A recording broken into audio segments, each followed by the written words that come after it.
Assalamualaikum warahmatullahi wabarakatuh. Waalaikumsalam warahmatullahi wabarakatuh. Alhamdulillahilladzi tasawwafil kamala.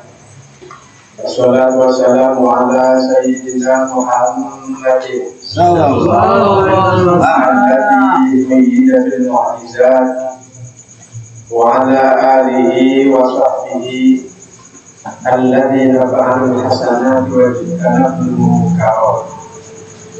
Amma ba'du fa ya hadratal mukarramin, para kiai, para ustaz, para guru, khususnya sepuh dan kasual kita semua yang saya muliakan, ketua pengajian. Ini saya punya lagu buat Pak Ketua. Tapi handai. Lagu tahu pula. Lain sih. Batang kurilang tuh. Ontong di tengah sawah, buah delima warna merah. Ustaz Muhammad orangnya gagah, sayang istrinya gak nambah. Tenang ujungnya. Yang kedua, tokoh masyarakat, para sepuh dan bini sepuh yang saya hormatkan, hadirin hadirat jemaah pengajian, bapak-bapak, ibu-ibu, para pemuda dan pemudi, remaja dan remaji yang saya cintakan. Tak lupa Ketua DKM Bapak Parla, beserta seluruh warga masyarakat Masjid Nurul Hidayah Sumurjo selaku panitia setempat pengajian ini, ashabul hadil wilayah yang saya terima kasih. Ada semut pakai kacamata menari-nari di atas gula. Izinkan saya berbicara tentang Anda. Inilah Abu Salim yang jamin orang. Kota Tanda berjalan. Abu Salim datang dengan membawa cinta. Seminggu yang lalu, baru saja kita memperingati HUT kemerdekaan RI yang ke-79. Pada tanggal itu 17 Agustus 79 tahun yang lalu, tepatnya pada hari Jumat pukul 10 di Jalan Pegangsaan Timur nomor 56 Jakarta Pusat dikumandangkanlah proklamasi kemerdekaan Indonesia. Proklamasi kami bangsa Indonesia dengan itu menyatakan kemerdekaan Indonesia. Hal-hal yang mengenai pemindahan kekuasaan dan lain-lain diselenggarakan dengan cara seksama dan dalam waktu yang sesingkat-singkatnya. Jakarta, 17 Agustus 1945, atas nama bangsa Indonesia, Soekarno Hatta. Pak, izin baik. Ada pepatah Jawa yang mengatakan begini, mulianya anak mergo kosong wong tuwa. Ora ono muliane anak kecoba dimiliki karo wong tuwa sing rekoso. Ustaz Maulana paham. Artinya apa? Masalah Ustaz Maulana eta orang Lampung berdarah Jawa, tapi ada di Sunda, tapi gaduh-gaduh. Artinya apa? Muliana anak sabab susah nak tak ayah muliana anak anu dimimiti ya kalau susah jeung payah. kemerdekaan 79 tahun negara Indonesia adalah wujud dari perjuangan keras tanpa kesungguh-sungguhan tanpa gelar dari para orang tua kita, para pejuang kita, para pahlawan bangsa. Pak Boy, saya katakan Bapak Ibu, orang tua kita dulu itu Pak, senangan merah, tapi cengar hasil. Sementara kita gawean ngalah, tapi tidak merah. Benar. Orang tua kita dulu menanam kayu jati tidak pernah berharap-harap kayu. Menanam kelapa tidak pernah berharap hujannya. Orang tua kita dulu terkenal sebagai pejuang yang tahu. Mereka bersungguh-sungguh dan bekerja keras dalam memperjuangkan kemerdekaan dan membangun bangsa dan negara. Bahkan darah dan nyawa mereka. Sementara kita lah anak cucu yang menikmati hasil dari perjuangan mereka. Apa yang telah kita lakukan? Kalau kita enak-enakan menikmati hasil dari perjuangan mereka, apa yang telah kita korbankan? Kalau kita terlena menikmati kemerdekaan ini, Bapak-bapak, Ibu-ibu, saya ingin mengajak Anda untuk merenung arti kemerdekaan. Saya ingin mengajak Anda untuk sama-sama berpikir tentang bangsa ini. Salatullah salamullah ala Rasulillah. Salatullah salamullah ala Yasin Habibillah. Ala Yasin Habibillah. Betul. Salatullah salamullah ala Rasulillah. Salatullah salamullah ala Yasin Habibillah. Joko pinggir minumnya kopi, kopi ditanam di pinggir kali. Ayo berpikir tentang negeri ini, kalau bukan kita siapa lagi? Salatullah salamullah ala Rasulillah. Salatullah salamullah ala Yasin Habibillah. Ala Yasin Habibillah. Jalan-jalan di pedesaan, desanya aman, bersih terjaga. Sucikan hati, tetapkan iman, merah putih melekat di dada. Salatullah salamullah ala Rasulillah. Salatullah salamullah ala Yasin Habibillah. 79 tahun Indonesia merdeka, NKRI selamanya. Indonesia rumah kita semua, mari kita jaga bersama. Salatullah salamullah ala Rasulillah. Salatullah salamullah ala Yasin Habibillah. Ala Yasin Habibillah. Pak, izin baik. Saya sih kerja sama ya. Kalau lama sama, ulangan itu gawe ada ya. Ada kata-kata bagus yang menyadarkan kita sekaligus membangunkan kita Dan pertanyaannya, Gimana? dari seorang mantan presiden Amerika, John F. Kennedy. Kenal nggak Pak John F. Kennedy?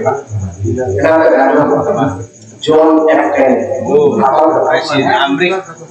Dia adalah presiden Amerika ke-30, berkuasa tahun 1963 sampai 1968 ketika dia ditembak mati. Tuh. Dia punya kata-kata.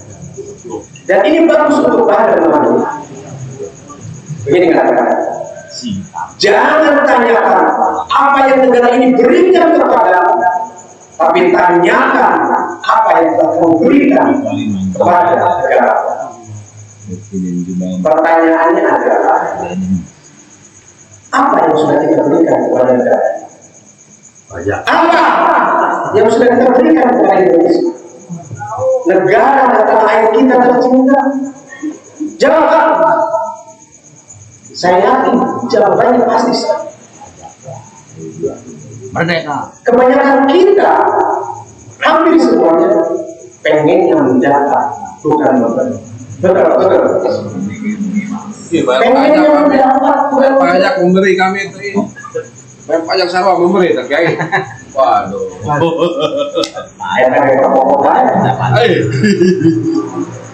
Kita pengen negara kita, negara ini memberi, menjamin kita. Betul. Kita pengen negara ini memberi kita banyak, kalau bisa semuanya. Andaikan bisa, negara ini semuanya jadi milik kita. Coba saja kita lihat.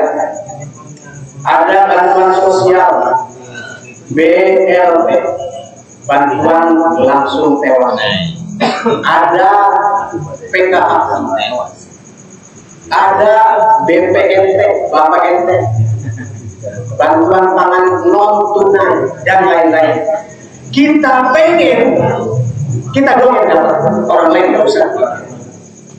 Padahal kalau DPR, bahkan raskin dia tidak hanya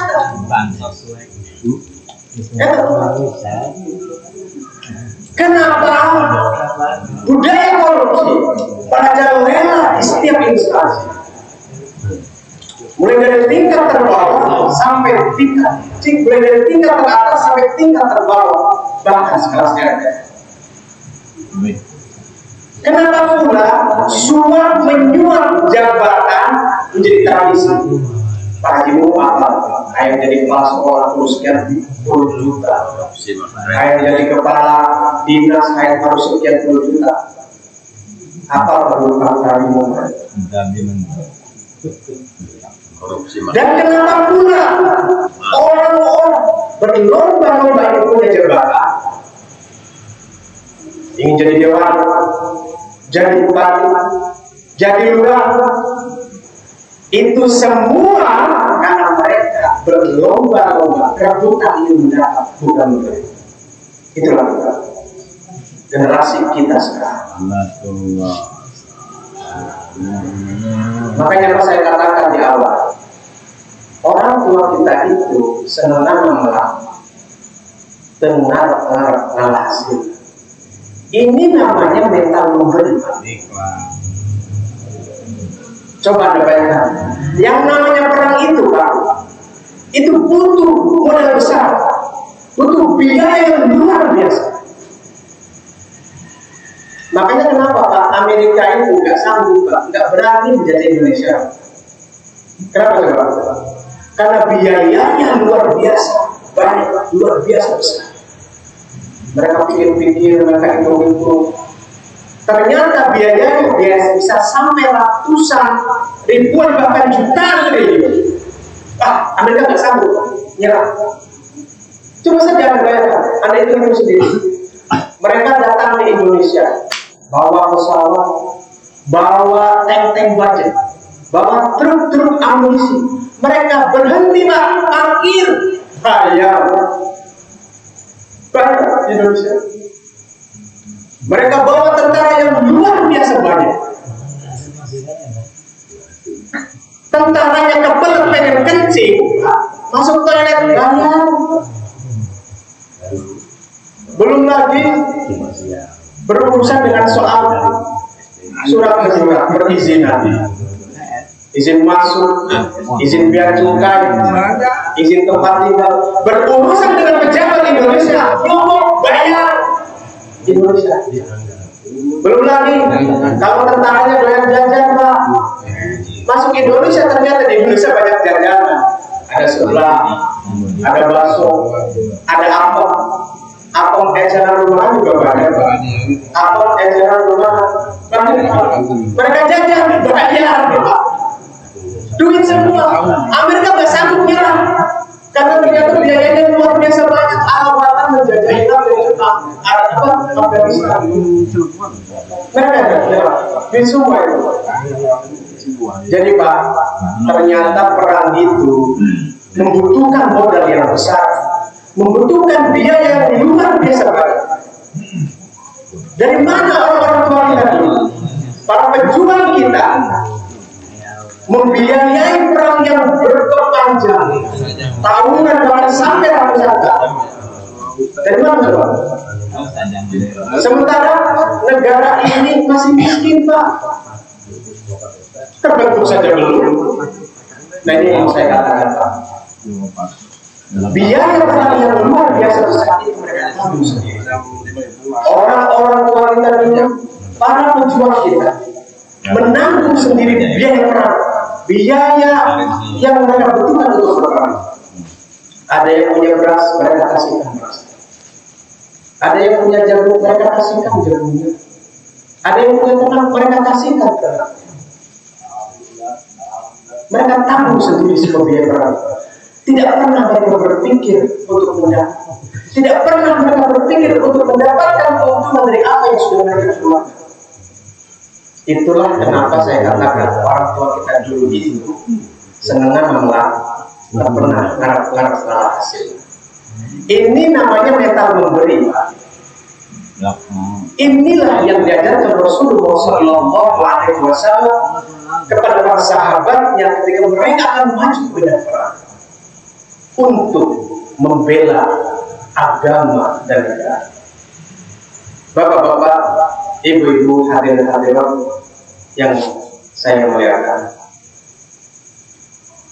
dalam kesempatan kali ini, pada kesempatan yang berbahagia ini, sebagai kesimpulan, sebagai inti dari pembicaraan saya ini, ingin saya sampaikan dua hal.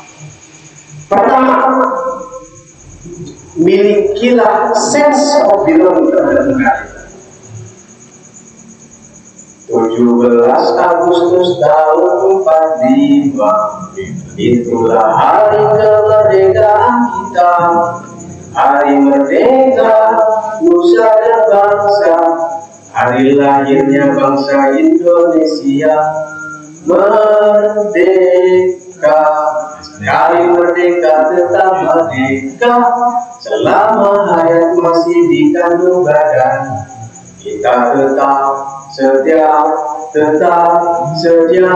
mempertahankan Indonesia. Kita tetap setia membela negara kita.